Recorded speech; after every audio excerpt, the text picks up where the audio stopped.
Hello, Natalie Terry here from Mathematics. I'm here to take you through an example that, well, it's a question from my maths that a student has sent me to go through for her. Now, it is part of my maths and it's a certain section it's in. However, I feel it would be good to actually share this with other people so that they can see how you could approach a problem. And this is one of the things I actually cover quite a lot as a tutor, because I think it's so important that students learn these skills very early on. Okay, so I'm actually going to use my approach. Now I'm aware that when this records, I think my video appears in the top right. So I've adjusted things slightly just so that they don't go over the text. So first of all, then, what can I see? Now we've been given this problem. We've been asked to find the angle X. Now, purposely for people who are looking at this who don't know what section of my maths this was in, I'm not going to tell you, for the simple reason that you could get a problem out of this in an exam, and how would you deal with it? And I think this will then cover that for you, hopefully.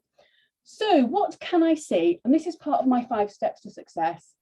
Apply these skills for any problem. If you're not quite sure how to access it, use this structure, because I promise you even, it works. Right, so what can I see? Here, I want you to think about, at a really very basic, simple level, what is in front of us.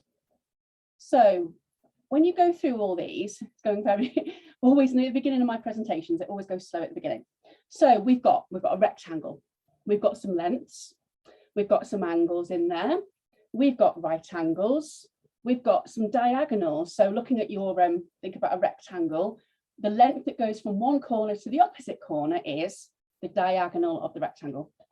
You've also, what I noticed I haven't put on here as well, but I do use it later on, is you've got a triangle. You've got some triangles, haven't you? You've got right angle triangle, and then you've got another triangle here that I'm not going to say too much about just yet. Okay, step number 2 on my steps to success is, what maths have I learnt around those things in the first part? Now, the key thing to this is, and I've just put a little bubble up here, let me find it again, is don't think too hard at this point about, oh, okay, well, I could use this to do this, I could use this to do this. If you know what you're doing, please go ahead and do it. This is more for, I'm not really sure what to do, but don't worry too much about which bits of this section you are going to use, because that will become evident as you work through it, if you're not so sure. Okay, so let's have a think about it. Well, you've learned about properties of rectangles. I'm saying these things now because these are the things that you will have learned in your course. If you can't remember them, I'm afraid I can't help you with that. You need to go away and you need to revise them. But obviously I will be covering things, at some point in here. So properties of rectangles. You'll have learned Pythagoras because you've got a right angle triangle, you've got lengths, so Pythagoras, well, could be useful. There's angles, we've got parallel lines, so you've learned about angles in triangles and angles with lines. You've also learned about trigonometry, so right angle triangles and angles. Okay, so you can see how this structure is based on the previous step. So, okay, you're not going to get asked something that is not pictured here. That's what you've got to have that faith in.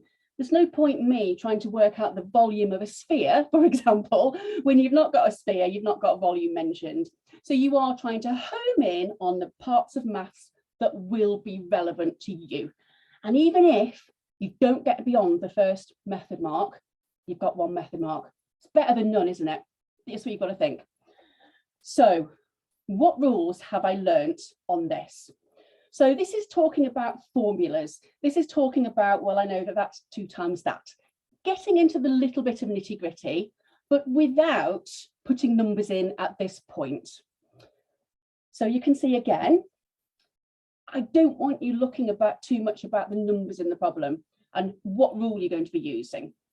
What rules are applicable to the things in step 2? This will become second nature to you the more you do this. Okay, so you know the hypotenuse squared is the sum of the other 2 side squared. Okay, so one side squared plus the other side squared is the same as the hypotenuse squared. I prefer to use that rule rather than a squared equals b squared plus c squared, because what's a, what's b, what's c? Anyway, so Kartoa, my student, who was the person who was actually doing this for, I introduced her to a really fun, addictive, rather annoying if you listen to it lots, but that's the point, a rhyme of so Kartoa, so Kartoa, so Kartoa. If you haven't found it, go and look it now. I'll probably put it in the comments later on. Okay, this so Kartoa, sine, cosine, and tangent. Okay, vertically opposite angles are equal. Now, if you have a look here, you've got two lines, you've got an angle, so the angle opposite that is equal to it. Might be useful, who knows? And the diagonals in a rectangle are equal and they bisect each other. You need to know that. Because you're not told this in the question, you would be expected to know that. Excuse me, that's me drinking cherry Pepsi. So the diagonals and they bisect each other. What does bisect mean? They split each other in two pieces exactly halfway. So bi splits it into two equal pieces. Right, so this is now step 4. What maths can we do? So what can I work out? Okay, so what we've done, steps 1 to 3, have allowed us to sort of brain dump things that we know relevant to what's going on in this picture. Sometimes you might have words in your question where it mentions area, maybe it mentions volume, perhaps. Obviously not this type of question, it's a 2D shape, but also look at your words as well on your question. So what can I work out? Okay, right, well, I've got a triangle here. Now, is there anything here that would be quite useful? Perhaps I could draw in the diagram at this point. The diagonals in a rectangle are equal and they bisect each other. So this line here, B to C, is the same as A to D. This point here splits BC in half, and it also splits AD in half. And so if they're equal, what does that tell you about these two sides of the triangle? Remember those two lines? That means they are equal lengths. So therefore, what kind of triangle is this? And what properties does it have? Those pauses for you to give me the answer. Obviously, I'm not going to hear your answer because I'm recording this. But yes, these two sides are the same length. Therefore, these two angles, where those two equal sides meet the third side, those angles are equal. Just be careful with your definitions of an isosceles triangle, because some people do say, oh, it's where the two angles at the bottom are the same. Not necessarily, because the angles aren't at the bottom on this one. Right, so we've got a triangle here. Triangle, 3 angles. Angles in a triangle add up to 180. Okay, so how can I find these angles here then? Well, something else that's really helpful at this point is write down any measurements that you know on the diagram and add to it as you go through, because it helps your eyes when you're looking at that problem and thinking, what is that side length there? If it's already there, it reduces the load on your brain to work these things out. You can tell I've had to do a lot of work on this myself. So 12 and 15. Okay. So let's look at this angle here. I want you to have a look and think about how you could use the information that's on this picture and over here to find this angle.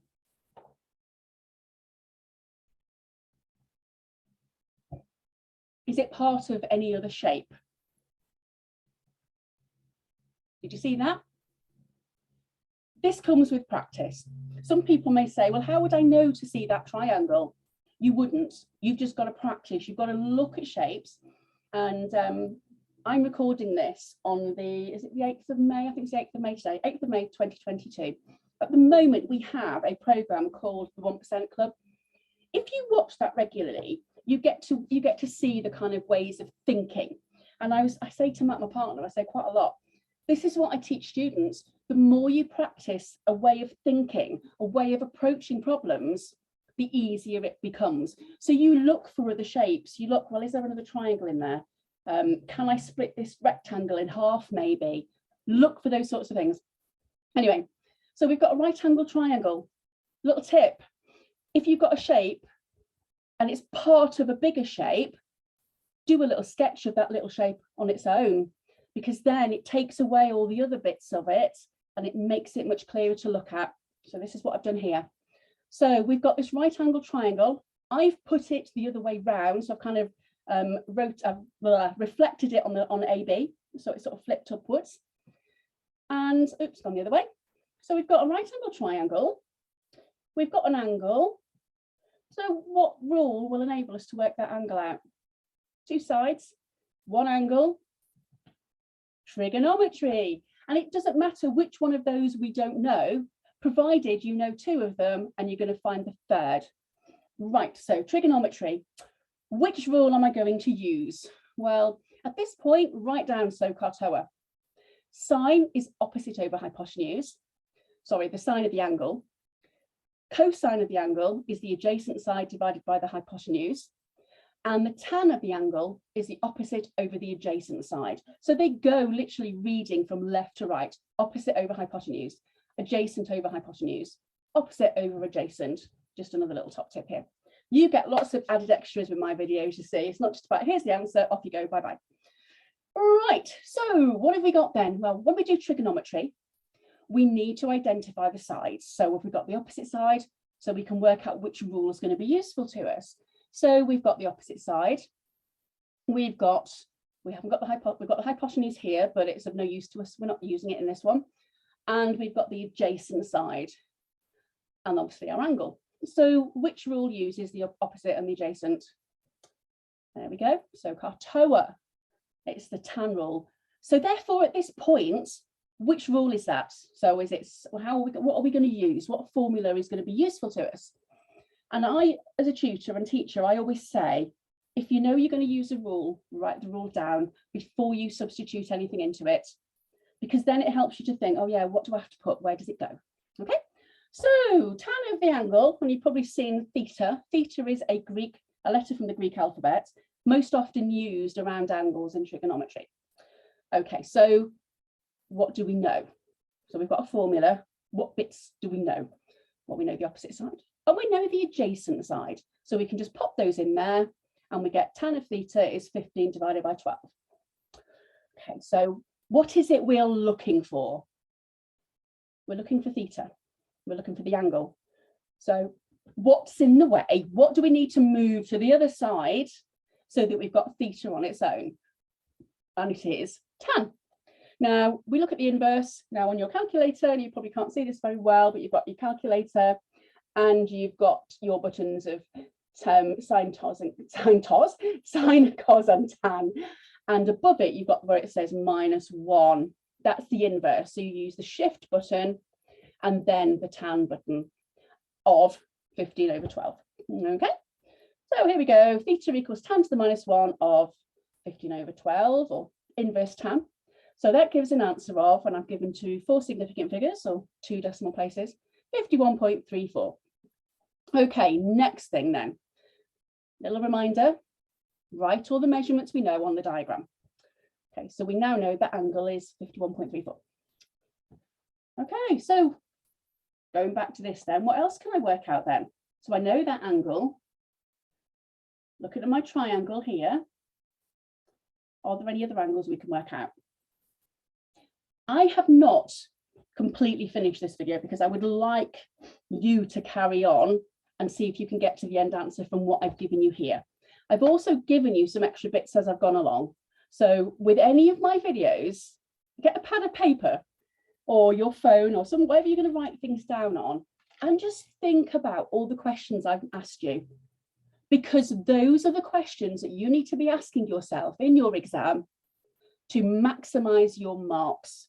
So if you know what you're doing, you're just going to do it. You know, you're quite happy. You think, oh, I do that, can do that, can do that, happy. But there are likely to be, for the majority of you, questions that you don't know what to do. You can't remember a method. You're really not sure. Use this structure. It is brilliant. And I'm saying that because I created it myself. Although, you know, there are other ways that people talk about problem solving, but this is how I've interpreted it and what I've given it. So what can I see? What maths have I learned? What rules have I learned on it? What can I work out? And then just keep going back over my question thinking, what maths can I work out? Have I answered the question yet? Put things on the diagram. And there you go. You've got all your method marks, but provided you've done your revision. So therefore, if you want to stop now, you can do. I'm just going to add the little bits at the end now. These are just the bonus bits. So that's 51.34. You've got an isosceles triangle. So therefore, this angle here is going to be 51.34. I've not moved it over. So therefore, then, you've got a triangle here, haven't you? What use is knowing that's a triangle to you right now? Angles in a triangle add up to 180 degrees. You've got 51, you've got 51 here. So to find x, it's going to be 180, take away 51.24, sorry, 34. And you should have an answer of 77.32 to 2 decimal places.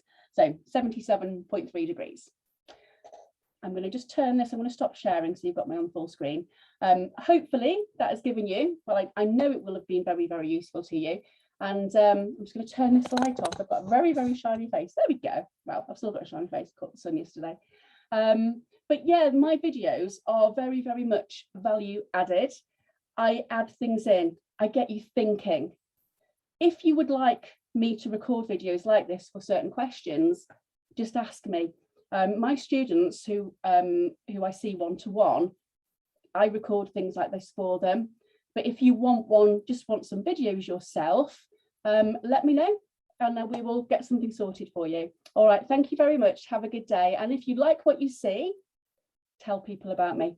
Thank you very much. Bye-bye.